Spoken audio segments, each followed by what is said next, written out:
আপনার বিবেকে কি বলে? আল্লাহর ওলির মাজারে কি ভাঙন যাব? যদি কোনো মাজারে শরীয়ত বহির্ভূত কাজ হয়, নাচানাচি হয়, শরীয়ত বহির্ভূত কাজ হয়, গাঞ্জা মান্ডা তাহে, আমরা সবাই মিলে এটারে প্রতিরোধ করব আর ওলি আল্লাহর মাজারকে সংরক্ষণ করব। কি করব? ধরুন না আপনার লগে আমার আকীদার মিল নাই, আপনি কি তা আমার গড়টায় ফিরে নেবেন? এটার নাম কি ইসলাম? এটার নাম ইসলাম। আব্দুল্লাহ ইবনে আব্দুল ওয়াহাব নজদির পেতের তারা, এরা ওই ইবনুল আব্দুল ওয়াহাব নজদির আদর্শই দেশে বাস্তবায়ন করতে চায়। এই সুযোগ হুসাইনি প্রেমিকরা দিবে না ইনশাআল্লাহ। ইনশাআল্লাহ দিবে। শাহপুরানের মাজারে বেঙ্গালি গেছে, সাহসটা কত! সিন্নি খাইলা কার দ্বারা? মোল্লা ছিল্লা না, এই দেশে ইসলাম আনছে আল্লাহর ওলিগণ। ঠিক কি না বলেন?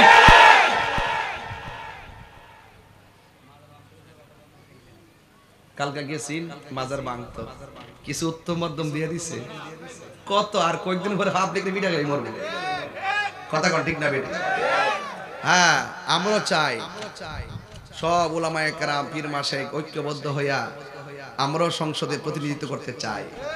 কিন্তু আপনি আমার আঙ্গুল দিয়া বাঁশ দিয়া আপনি চাইবেন যে আপনার ব্যক্তিগত এজেন্ডা বাস্তবায়ন করবেন, এটা দিয়ে দেওয়া হবে না। কথা বলেন ঠিক কিনা?